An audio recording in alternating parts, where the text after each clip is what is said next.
Hey guys, welcome back to the Disinformation Chronicle. And I want to talk to you a little bit about some new developments that have occurred recently involving the biodefense industry. Something that most people have not picked up on is an election that took place in Louisiana over the weekend involving Senator Bill Cassidy. He lost the primary to be the Republican nominee, so he's out. He's gone as a senator, and he's very upset. CNN ran a quote from him. I just want to read this to you. Let me just set the record straight. Our country is not about one individual. It is about the welfare of all Americans, and it is about our Constitution. Well, it's also about Bill Cassidy being upset that he's lost power. And the major power that he had is through the biopharmaceutical biodefense industry. And that was because he is the top Republican on a committee called HELP. I'm going to explain to you about how this works. It's an acronym, and it stands for Health, Education, Labor, and Pensions. We don't care about the education, the labor, the pensions. We want to focus just on the health part, okay? It's a very powerful committee because it oversees the Department of Health and Human Services. Secretary is Robert Kennedy, and who has been one of the biggest critics of Robert Kennedy, Senator Cassidy, chairman of the Health Committee. They also oversee Food and Drug Administration, the CDC, and the NIH, and everything else that's under HHS. This has all been under the purview of Bill Cassidy, and he's about to leave now. It's very important to understand this because last year it came out, there was a document leaked from a group called BIO. BIO stands for the Biotechnology Innovation Organization. This is the big lobbying group for all the academic research centers, all the biotech companies. They spend around anywhere from $6.5 to $9 million a year lobbying the federal government, including the Health Committee. That's the biggest committee out there. They're going to lobby all the time. And Senator Cassidy. And what came out in BIO's vaccine policy strategy last year, that one of the things that they were doing is they had a strategy of going after Secretary Kennedy. And under Strategic Voices and Allies, they had Senator Cassidy as emerging as an influential advocate for the CDC and public health engagement. They also were using AEI, which takes a ton of pharma money to advocate for big pharma. They did it for opioids in the past, for instance, which I've written about. And they're bringing in these new voices, it says, according to BIO's outline strategy. And one of them is Richard Burr. He's the former senator of North Carolina, and he's advisor to DLA Piper on their health policy. What they don't tell you in this, Richard Burr is also the lobbyist for BIO. And here's what they were planning to do, BIO's strategy. It's time to go to the Hill and lobby, and that is time for RFK Jr. to go. So their whole strategy was going after RFK Jr. to try to get him pushed out because they didn't like the things that he was bringing up, which is this crazy virus research, which we think caused a pandemic, and these vaccines, which we're just giving vaccines all the time. We're not testing them very effectively. And this all comes together under Richard Burr, who is a lobbyist for BIO. Now, who is Richard Burr? He's a former top Republican on the Senate Help. What I'm telling you is he used to have Bill Cassidy's job. That's why BIO hired him to come in and lobby Bill Cassidy, because he knows exactly what Bill Cassidy's job is, because he, Richard Burr, used to have Bill Cassidy's job. And he's a senator from North Carolina. How important and how effective is Richard Burr? Well, let's just look at his bio at DLA Piper, where he's now a lobbyist, one of the biggest law firms on the planet. Burr helped to pass the 1997 FDA Modernization Act. This regulates all these products, vaccines, all these other pandemic products, antivirals when they come on. So he helped to write that law to determine how they're going to be regulated. He also put together the 2006 Pandemic All Hazards Preparedness Act, which provided new authorities for companies to develop medical countermeasures. These are medical countermeasures, which the government, after they're made, we then buy them back from them. So he helped to put together how these products are regulated and then determine that once they're regulated, the government, us, taxpayers, are going to buy them back. This law also created this thing called BARDA. It's the Biomedical Advanced Research and Development Authority. BARDA spends billions every year to subsidize pandemic research, with big portion of the money buying vaccines and other pandemic products that then fill up these government warehouses in case a crazy virus breaks out, like a virus that, I don't know, might have been started in a lab, right? And this virus comes out and starts killing a bunch of people. There's a ton of money, a ton of money in all this.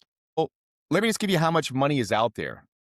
So we can see this is from one of the groups inside Washington that lobbies and does all this nonprofit stuff. In the last year, the federal government spent $27 billion on pandemic preparedness. That's around $19.4 billion out of the Department of Health and Human Services, HHS, Department of DoD, Department of War. It's $4 billion. USDA, it's $1.44 billion. It's $27 billion a year. That's just the money that comes out of the federal government from taxpayers to pay for research, to pay to buy products, to pay to set up commissions, and then it feeds into the private sector, which then sells stuff back to the government. In fact, in his last year as a United States Senator in 2022, Burr put more money into this pot when he introduced this bill that's called ARPA-H. It's inside the NIH, and it spends even more billions of dollars in taxpayer spending every year on biodefense, money to university and academic centers, money to companies. He was the head of Senate Help at the time. And he also, in his final month in office, published this report about how the pandemic started. And what his report said was China, China, China, China, China. It's all about China.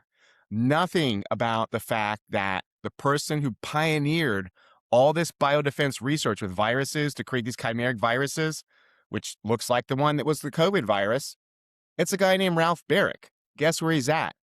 At the University of North Carolina. The university whose senator at the time was Richard Burr, the senator of North Carolina. So how does this turn out today? How does the revolving door work? Well, guess who's the lobbyist for the University of North Carolina today? Richard Burr. That's right. Works like that.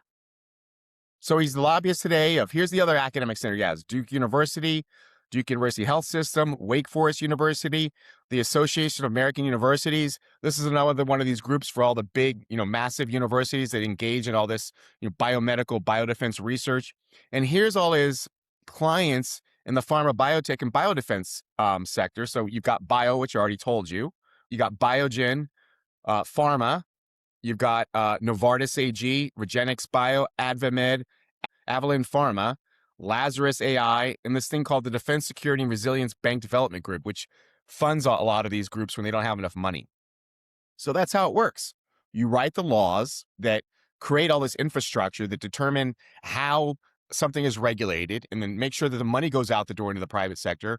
Then you leave and you become their lobbyist. So I want to give you a sense of how this entire system kind of works. I think it's really hard, a little bit hard to understand. I didn't understand it at first, but this is essentially how the whole system operates. So you got the NIH and these other government agencies and departments. They use taxpayer money to fund, give grants and contracts to university virologists to find viruses hidden throughout the world, then bring them back to their labs for experiments, including this crazy, dangerous gain-of-function studies that make these viruses more deadly, that they can then study. These academic virologists then partner with big pharma and the biotech companies to create these profitable therapeutics and vaccines for these experimental viruses. And the universities get a cut of this whole deal. Then the biotech executives, academics, and universities, they make a windfall after they sell these therapeutics and vaccines back to the taxpayers who paid for all this research in the very beginning. So it's a big circle with money going out the door to pay for research. And then once the research is done, then the products are being created, the government then buys them back. I just want to give you one more example of how it all puts together. So in his last year in office, right, Richard Burr, senator from North Carolina, he creates this new thing, like I said, called ARPA-H inside the NIH, putting out billions of dollars in more taxpayer funding for biodefense companies. A couple of months after he does that, the NIH gives a $65 million grant to a North Carolina biotechnology company called READDI to develop antivirals. Well, guess who co-founded that company? Ralph Baric at the University of North Carolina. And guess who's now on the board of READDI? Richard Burr, the DLA Piper lobbyist and former senator from North Carolina. So now you see how the whole system all fits together. It's a big money pot. And a lot of times what they're trying to do is scare you with pandemics, scream about vaccines. And what's really going on is there's a lot of people out there making money. So I hope this all makes a little more sense. I've got more stuff coming out on Richard Burr. Oh, there's more coming. DLA Piper is mad, but there's more coming. Thanks so much, guys. Please subscribe at the bottom. I appreciate that you keep coming back. Thanks so much and have a great day.